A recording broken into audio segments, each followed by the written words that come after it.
Doctor Bhimrao Ambedkar, जिन्हें symbol of knowledge के नाम से जाना जाता है, भारत का विस्तृत और लिखित संविधान को बनाने में जिस व्यक्ति का महत्वपूर्ण योगदान माना जाता है, जिनका पूरे भारत में सबसे अधिक मूर्तियां बनी हुई है, लेकिन भीमराव अंबेडकर की अधिकतर मूर्तियां एक हाथ में संविधान की किताबें और दूसरे हाथ में सामने की ओर इशारा करती हुई होती है।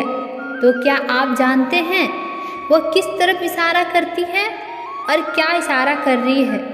आइए जानते हैं बाबा साहब के उंगली का इशारा करते हुए का महत्व।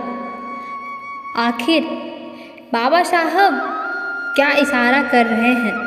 तो जानते हैं इसे एक कहानी के माध्यम से। एक बार एक लड़का अपने पिता के साथ डॉक्टर भीमराव अंबेडकर जयंती की भव्य रैली में गया था।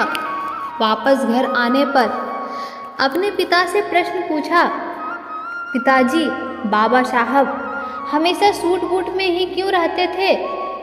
तब उसके पिता ने जवाब दिया, बेटा, क्योंकि बाबा साहब ने बचपन में ही वह कड़वी यातनाएं झेली थी, जब उन्हें पाठशाला में पानी पीने के लिए भी किसी स्ववर्ण जाति के शिक्षक अथवा चपरासी पर निर्भर रहना पड़ता था, क्योंकि कोई अछूत अपने हाथ से पानी नहीं ले सकता था।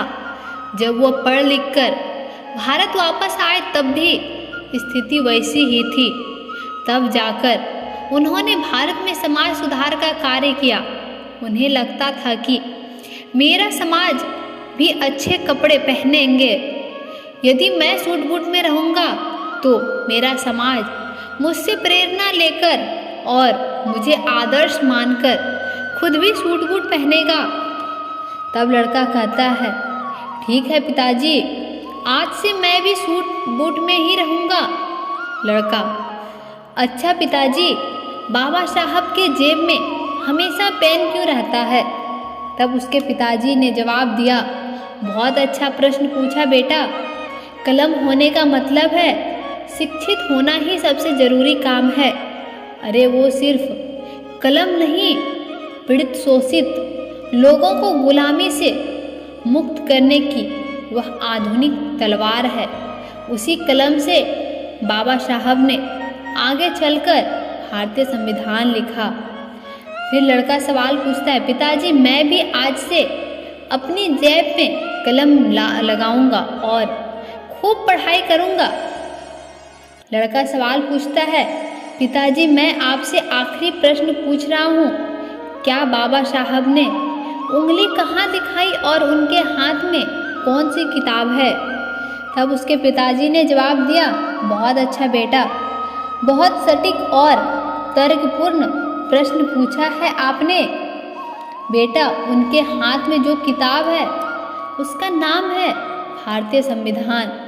इस संविधान से भारत देश चलता है।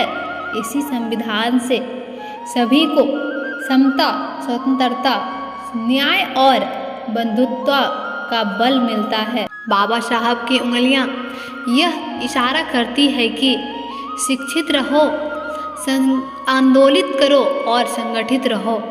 डॉक्टर बाबा साहब ने जो उंगली दिखाई है उसका मतलब है तुम ही इस देश के शासक हो। जाओ, पहले इस संविधान में दिए अपने कर्तव्यों और अधिकारों को जानो और फिर अपने में से योग्य व्यक्ति को संसद भेजो जो आपके हक और अधिकारों को उठा सके।